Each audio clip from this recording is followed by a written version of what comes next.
Did your provider suggest trying a gluten-free diet? If so, you've probably been having digestive problems like wheat allergy, celiac disease, or non-celiac gluten sensitivity. Let's start by talking about what gluten is. Then we will talk about gluten-related diseases and how the diet might help. Gluten is a protein naturally made by wheat, barley, and rye. Remember, food has 3 types of building blocks: fat, protein, and carbohydrates. While we tend to think of protein as a meat, plants make a lot of it too, and different plants make different kinds. The gluten protein is unique because its 2 parts, gliadins and glutenins, trap water and get sticky when they're wet, like glue. This is why wheat, barley, and rye flours are great for making doughs and batters. During baking, their stickiness also helps trap rising air bubbles so that breads and cakes become fluffy. A gluten-free diet primarily leaves out food made from flour, but the tricky part is finding places where gluten tends to hide. Oats are another possible hiding place. They don't naturally make gluten, but are often contaminated by wheat grown in nearby fields or processed by the same machines. The complete list of products that have gluten can feel long and somewhat random when you're first starting a gluten-free diet. This is why professionals trained in nutrition are available to help.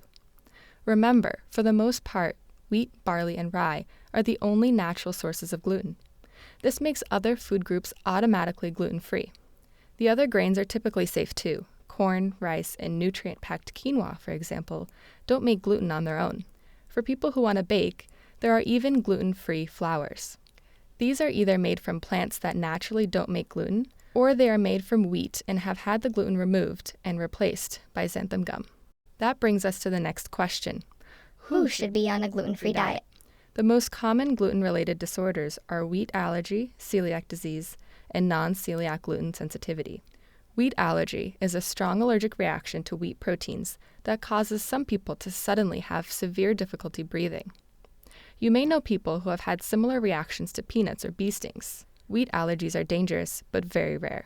Celiac disease, on the other hand, is an autoimmune disease.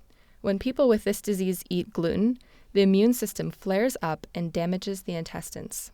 Inflammation makes it hard for them to absorb enough nutrients and puts these people at risk for weak bones, anemia, and unhealthy weight loss.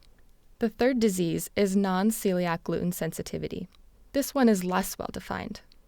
The symptoms are similar to celiac disease, but are caused by a different set of triggers.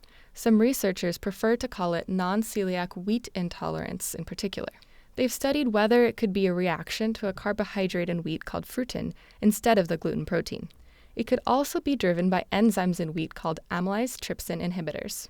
For people with wheat allergy and celiac disease in particular, avoiding gluten completely is essential for their health. On the other hand, if you don't have a gluten-related disorder, you don't need to avoid it. The gluten-free diet isn't the type that helps you lose weight or build muscle. It can be low on B vitamins and folate, since gluten-free flours are typically not fortified. And it is missing out on the polyunsaturated fats and fiber in whole wheat that are known to benefit cholesterol and blood pressure. Whole wheat is usually a good thing. So that's it. Just remember, if you are wondering whether you should go gluten-free, you need to see your provider first. This is important for timing. Remember those 3 diseases we talked about? If you start the diet on your own and your body is not exposed to gluten any longer, the test could miss the diagnosis. The second reason is guidance. Remember all of those places gluten likes to hide? If it turns out that you do have a gluten-related disease, you will need help learning about your new diet. A professional trained in nutrition will teach you what you need to avoid. They will also teach you about the new foods you can enjoy, like naturally gluten-free whole grains that are important for your health. They will help you make the right adjustments and customize your diet for you. Thanks for watching.